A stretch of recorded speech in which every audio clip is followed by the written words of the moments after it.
Hey guys what's up, welcome to Focus Study channel में आप सभी भाइयों का फिर से एक बार स्वागत है। चलिए आज हम लोग एक और नए इंट्रोडक्टरी पार्ट को पढ़ते हैं और वो इंट्रोडक्टरी पार्ट है हिस्ट्री का। अभी तक हम लोगों ने हड़प्पन सिविलाइजेशन और वैदिक सिविलाइजेशन को स्टार्ट कर दिया है, बट उससे भी पहले हम लोगों को ये स्टार्ट कर देना चाहिए था, लेकिन कोई बात नहीं, देर हुई। तो अभी हम लोग हिस्ट्री को एकदम शुरुआत से पढ़ते हैं, क्योंकि हिस्ट्री जो है एक बहुत ब्रॉड सब्जेक्ट है और हम लोगों को बहुत लिमिटेड पढ़ना है वनडे एग्ज़ाम्स के लिए। ज़्यादा हिस्ट्री में समय नहीं देना है, बहुत ही लिमिटेड तरीके से और एमसीक्यूज़ के फॉर्म में ज़्यादा से ज़्यादा पढ़ना है। तो हम लोग चलो एमसीक्यूज़ के फॉर्म में स्टार्ट करते हैं हिस्ट्री को। तो चलिए फर्स्ट एमसीक्यू की ओर बढ़ते हैं। आपको 2 सेकंड का टाइम दूंगा, अगर आप उसको कर लेते हैं तो बहुत अच्छी बात है, नहीं करेंगे तो हम लोग उसको डिस्कस करेंगे। चलिए पहला क्वेश्चन है, आदि मानव का प्रथम औजार माना जाता है, यानी जो आदि मानव था पुराने ज़माने का, उसने कौन सा पहला उपकरण या औजार यूज़ किया है। तो ऑप्शन देख लेते हैं, चिसल है, धनुष है, तीर है यानी हस्त, और चौथा ऑप्शन है हस्तकुठार। ठीक है, तो हम लोग जो है इसको देखेंगे कि आदि मानव ने कौन सा औजार सबसे पहले यूज़ किया है। सबसे पहले हम लोग आंसर की ओर बढ़ते हैं। तो आंसर में जो है फोर्थ ऑप्शन यानी हस्तकुठार, इसको हैंड एक्स भी बोलते हैं, इंग्लिश में इसको हैंड एक्स भी बोलते हैं। तो ये इसने आदि मानव ने सबसे पहले यूज़ किया था। अब देखिए थोड़ा सा हम लोग इंट्रोडक्टरी पढ़ लेते हैं, क्योंकि हम लोग हिस्ट्री का इंट्रोडक्शन पढ़ रहे हैं। तो हिस्ट्री मेनली क्या है, सबसे पहले तो यही क्वेश्चन बढ़ता है कि हिस्ट्री है क्या।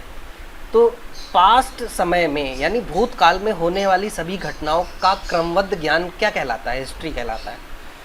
अब बात आती है कि हिस्ट्री कितने प्रकार की होती है, या हिस्ट्री के कालखंड को हम कितने भागों में डिवाइड कर सकते हैं। तो हिस्टोरियंस ने मेनली जो है इसको 3 भागों में डिवाइड किया है। ठीक है, 3 भागों में। मेरी थोड़ी राइटिंग ख़राब है तो आप उसको थोड़ा मैनेज कर लेना। पहला जो है वो है प्रागैतिहासिक काल, इसको हम लोग प्रागैतिहासिक काल कहते हैं। ठीक है, प्रागैतिहासिक काल। दूसरा काल जो है वो आद्यैतिहासिक काल, आद्यैतिहासिक काल।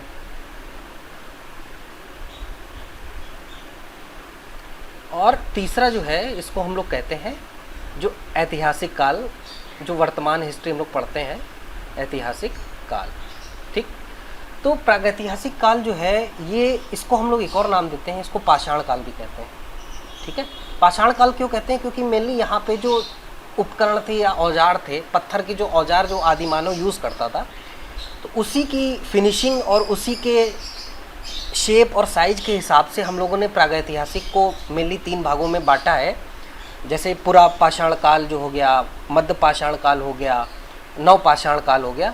तो ये जो पत्थरों के शेप और उनके रहन सहन के हिसाब से, यानी यायावर स्थिति है या स्थायी बसावट कब आई, तो उस हिसाब से हम लोगों ने पाषाण काल को 3 भागों में बांटा हुआ है। तो ये सबसे बड़ी बात है प्रागैतिहासिक काल में क्या हुआ है कि यहाँ पे प्रागैतिहासिक काल में सिर्फ पुरातात्विक साक्ष्य मिलते हैं। पुरातात्विक साक्ष्य यानी गुफाओं में जो है चित्रकला या चित्र है ना, जो आदिमानव द्वारा बनाए गए, यानी केवल पुरातात्विक साक्ष्य ही यहाँ पे मिलते हैं। किसी भी तरह की लिपि नहीं मिलती है यहाँ पे।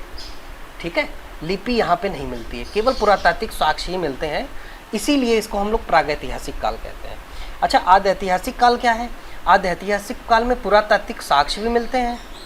जैसे आपने हड़प्पा सिविलाइजेशन पढ़ा होगा, तो हड़प्पा सिविलाइजेशन में आपने देखा होगा कि वहाँ पे मृदुभांड भी मिले, सील भी मिली, मोहरें भी मिली और लिपि भी मिली, यानी पुरातात्विक साक्ष्य और लिपि भी मिलती है। ठीक है, और लेकिन दिक्कत क्या है, लिपियों को पढ़ा नहीं जा सका है, लिपियों को पढ़ा नहीं जा सका है। ठीक है, तो इस समय के कालखंड को हम लोग आद्यैतिहासिक काल में पढ़ते हैं। और तीसरा जो ऐतिहासिक काल है, इसमें क्या होता है, पुरातात्विक साक्ष्य भी मिलते हैं, साहित्यिक साक्ष्य भी मिलते हैं, और इनको हम लोग पढ़ भी सकते हैं। ठीक है, इनको हम लोग पढ़ भी सकते हैं। तो ये जो है आपका ऐतिहासिक काल कहलाता है। ठीक है, तो अब जो है पहले इसका हम लोगों ने आंसर दे दिया। अब चलते हैं सेकंड आंसर की ओर। उससे पहले एक बात मैं आपको और बता देता हूँ कि जो प्रागैतिहासिक काल है उसके उद्घाटनकर्ता को हम लोग मेनली जो है डॉक्टर प्राइमरोज के नाम से जानते हैं। यानी डॉक्टर प्राइमरोज एक ऐसे इंसान थे जिन्होंने प्रागैतिहासिक काल में बहुत बड़ी भूमिका निभाई है। ठीक है, तो अगर आपका ये क्वेश्चन आ जाए कि डॉक्टर प्राइमरोज किस काल को उद्घाटन करने से संबंधित है, तो वो आपका आंसर होगा प्रागैतिहासिक काल। ठीक, चलिए हम लोग अगले क्वेश्चन की ओर बढ़ते हैं। अगला क्वेश्चन है, भारतीय पुरातत्व का जनक किसे कहा जाता है। तो भारतीय पुरातत्व का जो जनक है, आप लोगों के पास 2 सेकंड का टाइम है, आप उसे दीजिए। चलिए हम लोग अब इसके आंसर की ओर बढ़ते हैं। इसका आंसर है ए कनिंघम। ठीक है, यानी भारतीय पुरातत्व का जनक जो है हम लोग ए कनिंघम को मानते हैं। क्यों? क्योंकि 1861 में जो है ए कनिंघम ने जो है भारत में भारतीय पुरातत्व विभाग की खोज में बहुत महत्वपूर्ण भूमिका निभाई थी। इसीलिए हम लोग ए कनिंघम को भारतीय पुरातत्व विभाग का जनक मानते हैं। ठीक है, अच्छा, तो ये क्वेश्चन भी क्लियर हो गया होगा। इसके बाद 1904 में आपको पता है जो लॉर्ड कर्जन था उसने इसी विभाग को भारतीय पुरातत्व विभाग एवं सर्वेक्षण नाम से भी स्थापित किया था। तो वो एक हिस्टोरिकल फैक्ट है, इसको भी हमें ध्यान रखना है। ठीक है, तो इसीलिए हम ए कनिंघम को भारतीय पुरातत्व विभाग का या भारतीय पुरातत्व का जनक मानते हैं। ठीक है, चलिए अगले क्वेश्चन की ओर बढ़ते हैं। प्रागैतिहासिक काल के संबंध में कौन सा कथन असत्य है? यानी आपको असत्य कथन बताना है, यानी इसमें से 3 कथन सत्य हैं और 1 असत्य है, तो आपको बताना है। पहला कथन है मानव द्वारा बनाया जाने वाला प्रथम औजार कुल्हाड़ी था। तो ये तो मेरे हिसाब से एकदम सही है। हम लोगों ने पहले क्वेश्चन में भी सीखा इसे कि मानव द्वारा जो फर्स्ट जो औजार था, प्रथम उपकरण था, वो हैंड एक्स था, यानी कुल्हाड़ी। ठीक है, तो ये एकदम सही है। अब दूसरा ऑप्शन देखते हैं। पूरा पाषाण काल के मनुष्य संभवतः निग्रेटो जाति के थे। ये भी एकदम सही सवाल, ये भी एकदम सही लिखा हुआ है कि पूरा पाषाण, मैंने आपको बताया था कि पाषाण काल को 3 भागों में डिवाइड किया गया है, पूरा पाषाण, मध्य पाषाण और नव पाषाण। ठीक है, तो पूरा पाषाण काल के जो मनुष्य थे या मानव थे वो किस जाति के थे? मुख्यतः निग्रेटो जाति के थे। ठीक है, अब तीसरा ऑप्शन देखते हैं। सर्वप्रथम बड़े बड़े गांवों की स्थापना नव पाषाण काल में हुई। ये एकदम गलत है, ये जो है ये असत्य कथन है। ये क्या है? असत्य कथन है। हम ये तो जानते हैं कि जो नव पाषाण काल है वहाँ पे स्थायी बसावट आ गई थी। क्या आ गई थी? स्थायी बसावट। स्थायी बसावट जो है वो कहाँ आ गई थी? नव पाषाण काल में। लेकिन बड़े बड़े गांवों की कोई भी स्थापना नहीं हुई थी। ठीक है, अच्छा, स्थायी बसावट को अगर हम लोग कहें तो स्थायी बसावट जो है वो नव पाषाण काल में आ गई थी। और अगर देखा जाए नगरीय बसावट, तो आपको पता है कि हम लोगों ने हड़प्पा सिविलाइजेशन में पढ़ा था कि वहाँ पे नगरीय बसावट आ गई थी। तो नव पाषाण काल में हम लोगों ने बड़े बड़े गाँव की स्थापना की, ये एकदम गलत है। चौथा देखते हैं। चित्रित मृदु भांडों का प्रयोग सर्वप्रथम ताम्र पाषाणी काल में हुआ। ये एकदम सही है। चालकोलिथिक एज में चित्रित मृदु भांडों का प्रयोग हुआ मेनली हड़प्पन सिविलाइजेशन के आसपास। ठीक है, तो इसमें जो सही आंसर है वो है, यानी असत्य कौन सा कथन है? तो ये सर्वप्रथम बड़े बड़े गांवों की स्थापना नव पाषाण काल में हुई। सही बात क्या है? स्थायी बसावट तो आ गई थी लेकिन बड़े बड़े गांवों की स्थापना उस समय नहीं हुई थी। ठीक है, अगले क्वेश्चन की ओर बढ़ते हैं। अगला क्वेश्चन है प्रागैतिहासिक पुरातत्व का जनक किसे माना जाता है? अब देखिए, अभी भारतीय पुरातत्व का जनक हम लोगों ने पढ़ा कनिंघम थे, अब है प्रागैतिहासिक पुरातत्व का जनक किसे माना जाता है? तो आपके पास 2 सेकंड का टाइम है। व्हीलर है, कनिंघम है, ब्रसफुट है या कार्लाइल है?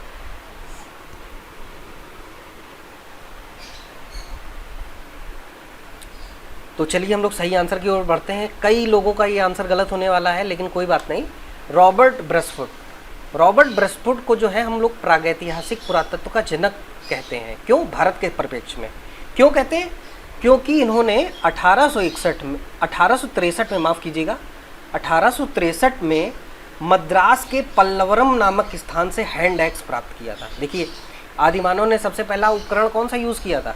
Hand axe. और ब्रसफुट साहब ने 1863 में मद्रास नामक स्थान में इसके भी पल्लवरम नामक स्थान, पल्लवरम, ठीक है, पल्लवरम नामक स्थान में क्या प्राप्त किया? हैंड एक्स यानी हस्तकुठार। ठीक है, तो इसीलिए हम लोग रॉबर्ट ब्रसफुट को प्रागैतिहासिक पुरातत्व का जनक कहते हैं। ए कनिंघम का तो आपने पता ही है कि भारतीय पुरातत्व का जनक इनको कहा जाता है। ठीक है, चलिए अगले क्वेश्चन की ओर बढ़ते हैं। अगला क्वेश्चन है, निम्न में से किसे ऐतिहासिक साक्ष्य नहीं माना जाएगा? ये बहुत अच्छा क्वेश्चन है। तो पहला ऑप्शन है पुरातात्विक वस्तुएं, दूसरा है साहित्यिक रचनाएं, तीसरा है दंत कथाएं, चौथा है विदेशी विवरण। तो ऐतिहासिक साक्ष्य के रूप में हम किसे नहीं मानेंगे? आपके पास 2 सेकंड का टाइम है, जल्दी से आंसर दीजिए।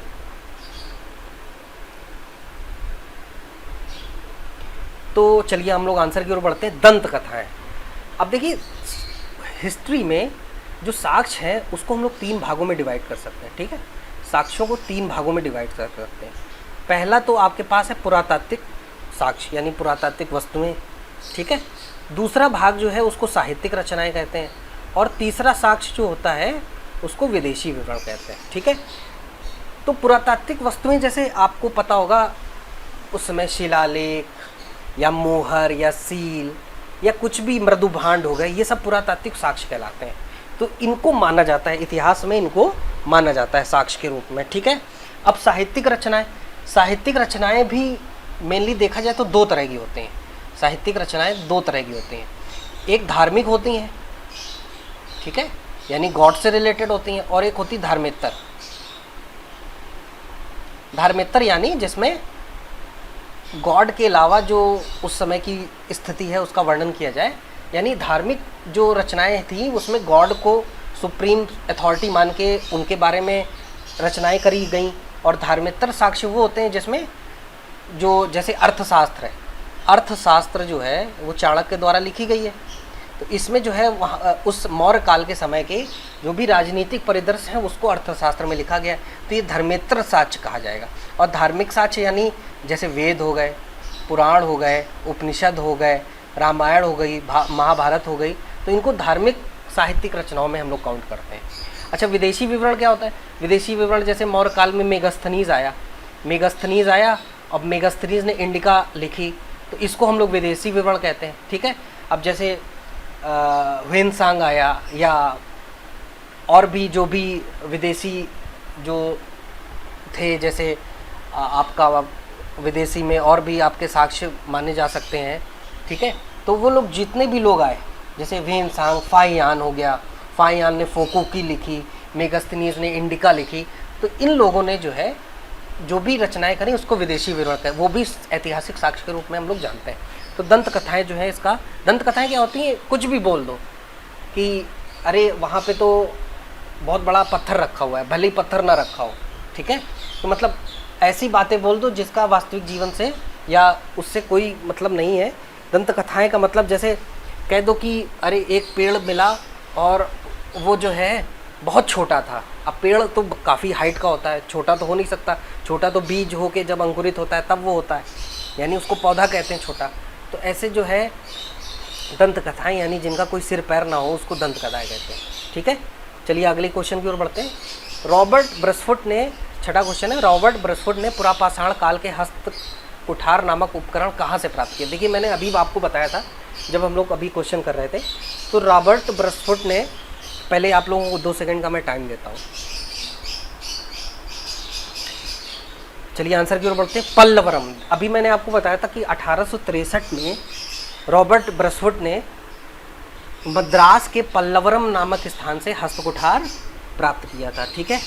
तो इसको हम लोग क्या कहेंगे कि रॉबर्ट ब्रसफुट ने पल्लवरम से हस्तकुठार प्राप्त किया। चलिए अब आप लोग हड़प्पा के बारे में तो पढ़ ही चुके हैं।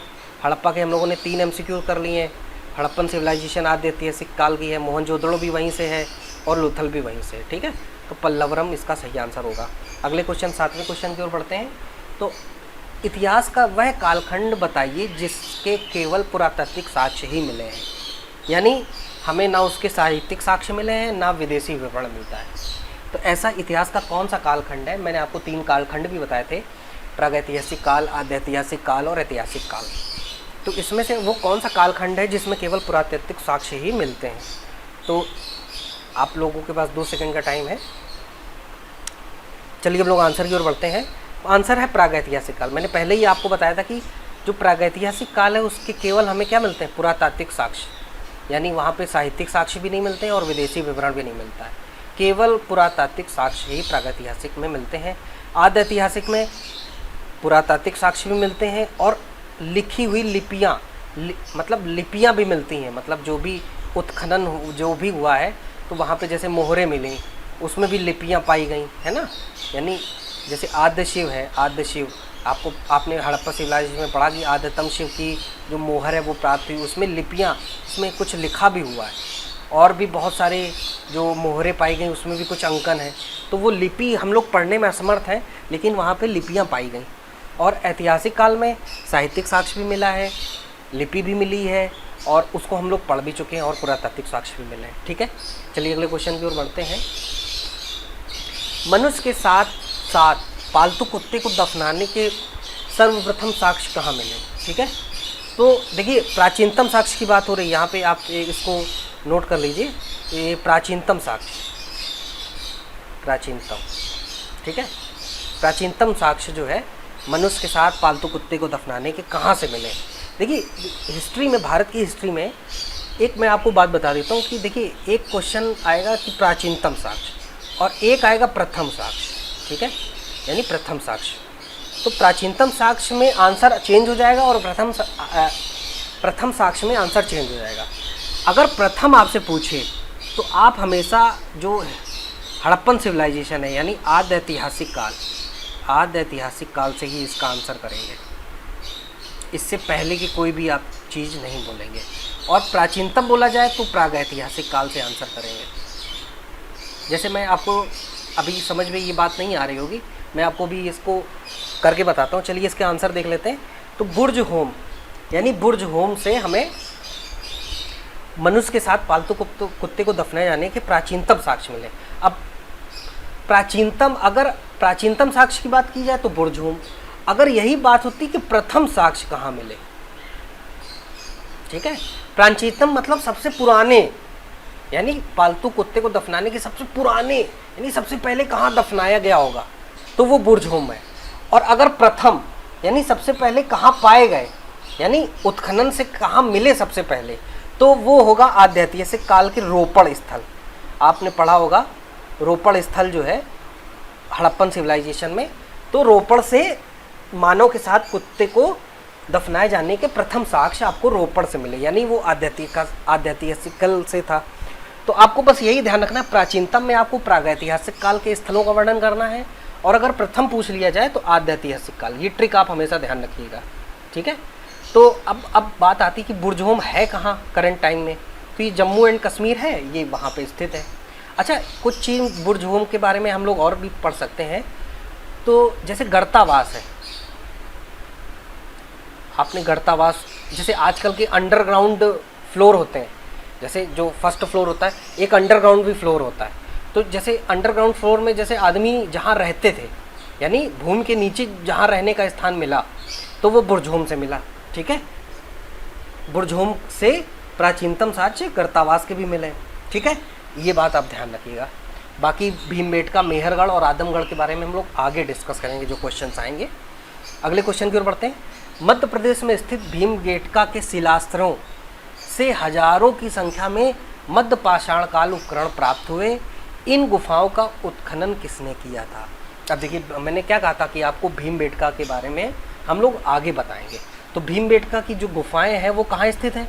सबसे पहले तो यही क्वेश्चन बनता है। तो भीमबेटका की गुफाएं मध्य प्रदेश में स्थित है। सबसे कई बार ये क्वेश्चन आ चुका है एसएससी और वनडे एग्जाम्स में। तो जो वहाँ पे शैलाश्रय मिले हैं, है ना, शिलाश्रय मतलब जो शिलाएं मिली हैं या गुफाएं मिली हैं जहाँ पे आदिमानव रहते थे, तो कई संख्याओं में मिली हैं। तो मध्य पाषाण उपकरण वहाँ से प्राप्त हुए। तो इन गुफाओं का उत्खनन किया किसने, ये आपको बताना है। चलिए इसका आंसर देखते हैं।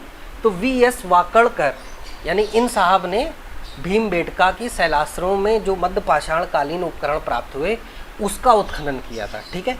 सबसे पहले तो बात ये समझ में लीजिए। अब कुछ बात और समझ लीजिए कि एक तो भीमबेटका से शैलाश्रय मिले, दूसरा भारतीय चित्रकला के प्राचीनतम साक्ष्य। देखिए मैं लिख भी देता हूँ, भारतीय चित्रकला के अगर प्राचीनतम साक्ष्य की बात करें तो वो कहाँ से मिले? भीमबेटका की गुफाओं से, भीमबेटका एमपी, ठीक। और अगर यही क्वेश्चन आपके पेपर में आ जाए भारतीय चित्रकला के प्रथम साक्ष्य, मैंने आपको क्या बताया, दोनों में आंसर चेंज हो जाएगा। अगर प्रथम साक्ष्य, अगर प्राचीनतम साक्ष्य पूछे तो प्रागैतिहासिक काल के स्थल का आंसर देना है, और अगर प्रथम साक्ष्य पूछे तो हमें किसके बारे में बताना है, हड़प्पन सिविलाइजेशन। यानी हड़प्पन सिविलाइजेशन में जो पशुपतिनाथ की सील मिली थी, पशुपतिनाथ मोहर प्राप्त हुई थी, उसको हम लोग प्रथम साक्ष्य भारतीय चित्रकला का मानते हैं। और ये मोहर मिली कहाँ थी, मोहनजोदड़ो में। कहाँ मिली थी, मोहनजोदड़ो में। ठीक है, मोहनजोदड़ो में ये सील प्राप्त हुई थी।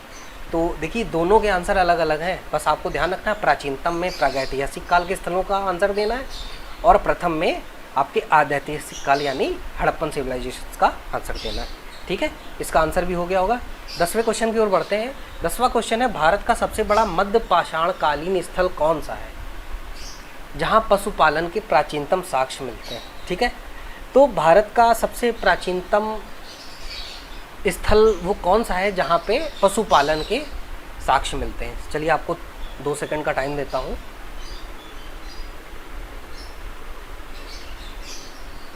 चलिए हम लोग आंसर की ओर बढ़ते हैं। तो इसका आंसर होगा बागौर।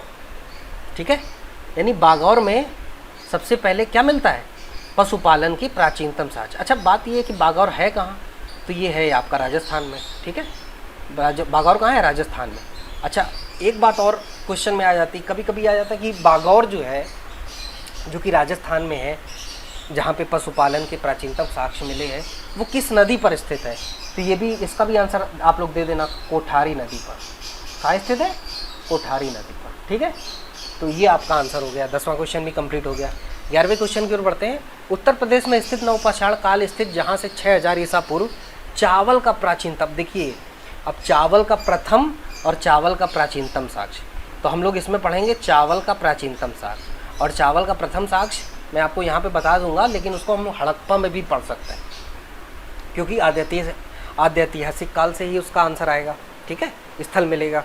तो चावल का जो प्राचीनतम साक्ष्य मिला वो कहाँ से मिला, आंसर की ओर बढ़ते हैं, कोल्डी हवा, है ना, यानी कोल्डी हवा से, जो कि उत्तर प्रदेश में स्थित है, और 6000 ईसा पूर्व जो कि नवपाषाण स्थल है कोल्डी हवा, वहाँ से आपको चावल के प्राचीनतम साक्ष्य मिले। अच्छा एक क्वेश्चन और अगर हम लोग बोलें कि चावल का प्रथम साक्ष्य कहाँ मिला, तो आप लोग इसका भी आंसर दीजिए। चलिए मैं ही बता देता हूँ, इसका आंसर जो है लोथल होगा। लोथल यानी हड़प्पन सिविलाइजेशन में लोथल एक जगह थी या बंदरगाह था जो गुजरात में था। आपने पढ़ा होगा, अगर MCQs मेरी देखी होगी। लोथल जो है, जो गुजरात में है, वहाँ चावल के प्रथम साक्ष्य मिले। अच्छा एक क्वेश्चन और आता है वनडे एग्जाम्स में, जले हुए चावल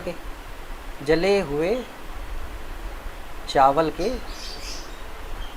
प्रथम साक्ष्य, तो ये आपको आंसर इसमें देना है कालीबंगा। किसका देना है, कालीबंगा, जो कि राजस्थान में। ठीक, तो ये 3 क्वेश्चन आपको और ध्यान रखने हैं इससे रिलेटेड। तो अगले क्वेश्चन की ओर बढ़ते हैं। भारत में व्यवस्थित कृषि का प्राचीनतम प्रमाण कहाँ से प्राप्त हुआ है। यानी कुछ मैं चीज़ें आपको बता देता हूँ इस क्वेश्चन से पहले। देखिए आपको पता है कि पाषाण काल यानी प्रागैतिहासिक काल को हम लोग को 3 भागों में बांटा है।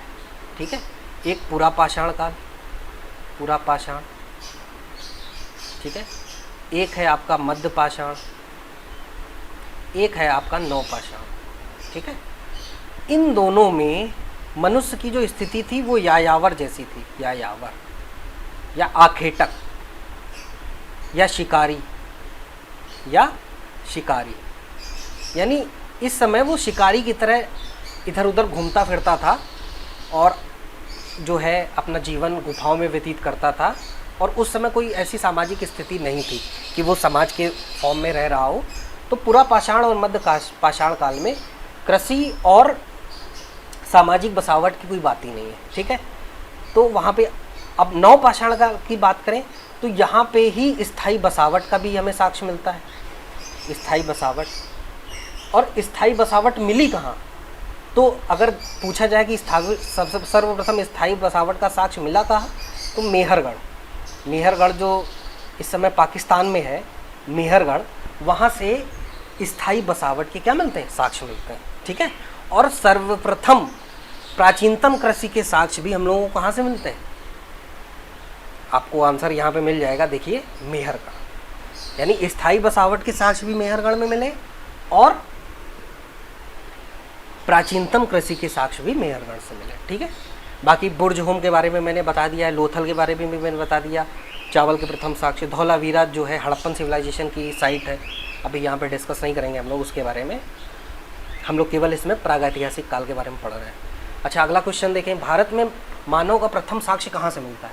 यानी सर्वप्रथम भारत में मानव का प्रथम साक्ष्य मिला कहाँ से? क्या वो नीलगिरी की पहाड़ियों से मिला? और क्या चीज़ मिली, मतलब मानव, पूरा मानव मिला या मानव का कोई अस्थि पंजर मिला या कोई उसका खोपड़ी का पंजर मिला, क्या मिला ये भी आपको बताना है। तो नर्मदा नदी या नर्मदा घाटी में आसपास मिला, अरावली पहाड़ियों में मिला, या इनमें से कोई नहीं, तो आपको बताना है इसके बारे में।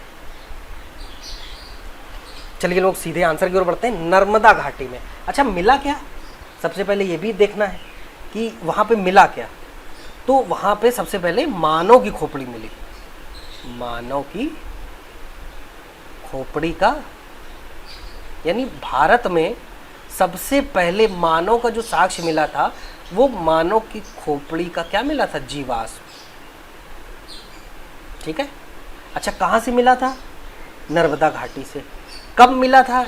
इसका उत्खनन हुआ था 1982 के आसपास एमपी के हथनौरा से, हथनौरा नामक जगह से प्राप्त हुआ। ठीक है, ये आपको ध्यान में रखना है। और ये हथनौरा, ये नर्मदा नदी घाटी में ही आता है। आपको पता है कि नर्मदा नदी एमपी में बहती है, ठीक है, अमरकंटक की पहाड़ियों से आती है। तो नर्मदा घाटी में ही मानव खोपड़ी के प्रथम साक्ष्य मिले, यानी मानव का भी प्रथम साक्ष्य वहीं से मिला।